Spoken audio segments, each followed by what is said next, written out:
This is me. I'm planting an avocado tree my wife grew in a 3D printed pot that I made.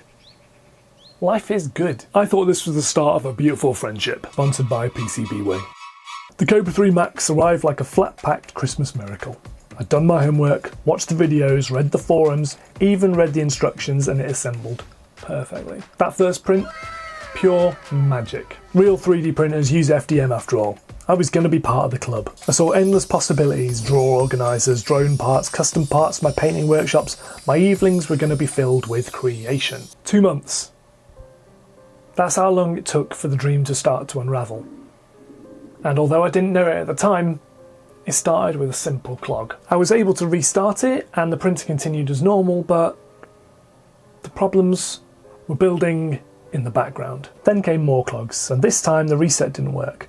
I tried to unclog it, but as I've said, I don't know much about FDM printing, and my previous printer, the K1C, I haven't had to touch much yet. In fact, in over a year of 3D printing, it hasn't clogged once. So what that means is I haven't got any experience with unclogging 3D printers. So I removed the nozzle to take a look at it. But as I put it back, it didn't quite fit, so I took it out again and tried again, and it didn't quite fit, and I took it out again, it didn't quite fit, and then when I took it out the third time, I managed to snap one of the wires on the hot end because of course. It was this point I began to wish that I hadn't even started down this road, and if all this seems too much for you, then check out this week's sponsor. I've had some time off YouTube recently, and while I did, I made this incredible Warhammer collage from old rulebooks. I may make a video about it at some point, but the crowning glory was this piece, which was printed by PCBWay. If you want to use PCBWay yourself, all you need to do is head over to the website, choose the material you want to print in, and upload your file. Once you've paid, about a week later, your products will arrive through the door. PCBWay support lots of small creators like me, so if you do have a project at home that you want to get printed, then do go and check them out. And with that in place, I can mount it, and that at least gives me something fun to look at while I wait for a new hot end. Some Google foo shows that the parts of the Kobra 3 Max aren't readily available, but luckily eBay had a few, so I ordered one, and I think I paid £20 for it. I ordered a few spare nozzles too, just in case. Now I just had to look at my failure for a week until the parts arrived. In the meantime though, I could research what a cold pull was. And no, that's not a winter sex act. That's when you heat up the nozzle to soften the PLA that's stuck inside.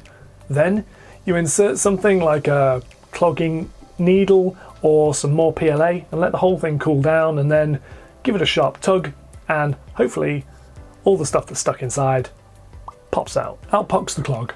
And I wish I'd known about that about a week earlier, and then I might have saved my hot end. A week later though, the parts arrived from China and I got the opportunity to learn how to replace a hot end. Lucky me. The printer fired up and began to print. And then it clogged. And then again. And again. And again.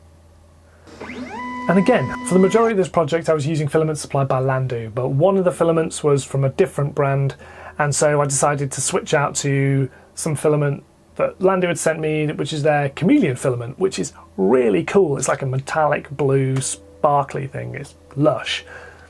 And changing the filament seemed to work. Honestly, I wasn't sure at this point. I mean, after all, I'd used the same filament to print that massive pot at the start of the video. That clearly worked fine, but hey, at this point I'm just going to take it. But again, around layer 100, the printer clogged again. And this time I began to watch a few more videos, and I've seen people just pulling the filament out the top of the printer, so I gave that a go. And off it went again and printed more than it's ever done on this project before, but then it clogged again. All in all, it clogged a massive 6 times while printing the first 35% of this 4-day print.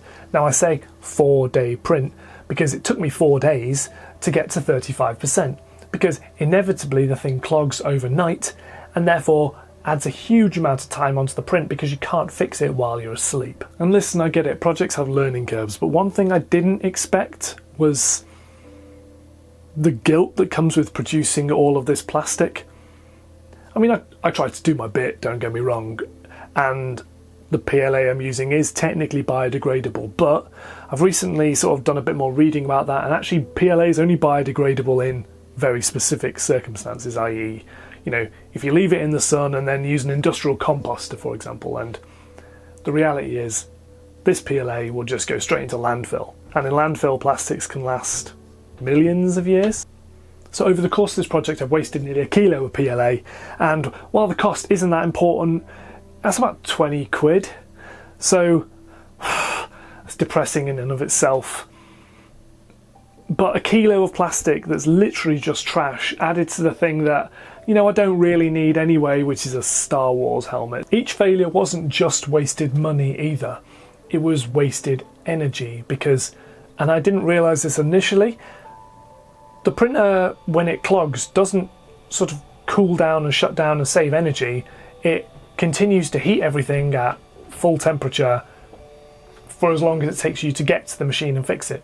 In my case, that meant the 300 watt heater that heats this machine was heating my garage happily all through the night while it was clogged, at a cost of £2.50 a day.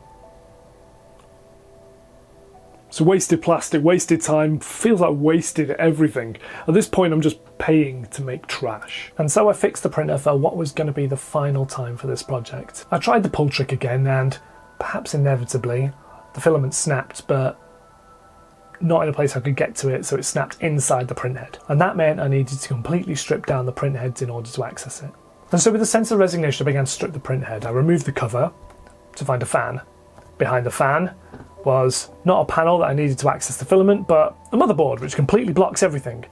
Why the it's designed like this, I have no idea. Sorry about the bad language. I find bad design like this unreasonably annoying. And so the only way to remove the motherboard was to disconnect one of the cables, and when I disconnected the cable, a fatal error propped up on the printer, which means that I had no option but to turn the whole thing off. It was now midnight. I was tired. My printer was in pieces, but at least I had removed the offending bit of plastic, so I was able to reassemble it and then restart the printer. And thankfully, the printer said, "Power interruption. Resume printing." So I hit the play button and waited for the 3 to 4 minutes it took to go through the heating up cycle. And the printer began to work. A glimmer of hope was in front of me. But much as the way of this rest of this project, that hope was short-lived because the printer was now printing in mid-air, it wasn't printing at the right layer height, and was therefore just leaving a load of spaghetti behind it. The project was dead. I turned off the printer and at 1 o'clock in the morning I went to bed. The next day I didn't really do much with it, to be honest with you. I was feeling pretty depressed about the whole project. Instead I chose to hang out on my Discord, which is actually a really cool and supportive place to hang out, particularly when you're feeling a bit down, so that's what I did.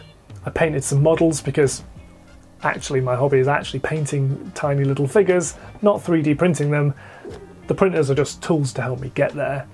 And in so doing all of that sort of stuff, I helped to decompress, and then I was able to reflect on the AnyCubic Kobra 3 Max and my journey with it so far. When I see that avocado part, I still think of the initial excitement and it still makes me happy to look at it. But sometimes things don't go as planned. Even things that should be relatively simple can turn into like these epic little quests, and I guess that's fine. If Landu hadn't sent me the PLA filament to use in this video, I would have spent over £100 for absolutely nothing at this point. And I want to make it absolutely clear that I've used Landu's filament lots of times in other projects and it's worked perfectly, so that I do not believe for 1 second that it's the problem with the filament at all.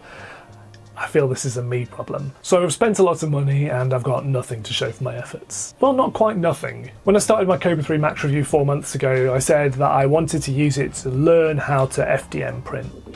And well, I am learning. I've learned how to unclog a nozzle. I've learned how to replace a hot end on a printer and how not to replace a hot end on a printer.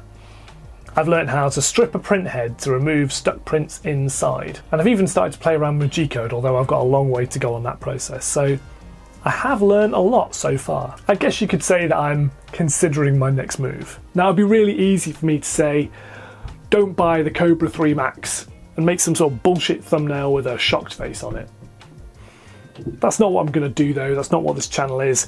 I want to show you my journey in reality. Too many YouTube channels just show you all the glitzy bits and the fun transitions and the time lapses and that sort of stuff, and in my experience at least that's not what 3D printing is. Maybe for some folks it is, and good for them. But for my experience I want to show you all the fails, because I don't think we should be afraid to fail, because failing is where we learn everything, and in my case I'm certainly not afraid to fail in public, so hopefully This shows you some of the warts and all, but it's not meant to put you off. It's supposed to just show you more of the reality of what you're getting yourself into before you make a big commitment. So I am going to print the next half of this helmet, and I am going to work out some way to recycle all of this PLA properly. And looking back on it, I'm happy with everything I've learned so far. It just shows me that I've got a lot more to learn, so I need a bit more time. Well, that's life, right? Now, if you'll excuse me, I'm going to go and fix my wonky helmet. Hey folks, so I recently took a bit of a break from YouTube. I was completely burnt out and I needed a reset. But I'm back now and I'm releasing videos again, so if you enjoyed the more honest type of video, then let me know in the comments. Obviously, you can do all that usual stuff like liking, subscribing, or subscribing to my Patreon. Really appreciated. But I just wanted to say a massive thank you to everyone who's continued to support me while I took a short break from YouTube. You are all legends and you know who you are. I've been James, this is RisingApe Minis, and I'll see you next time.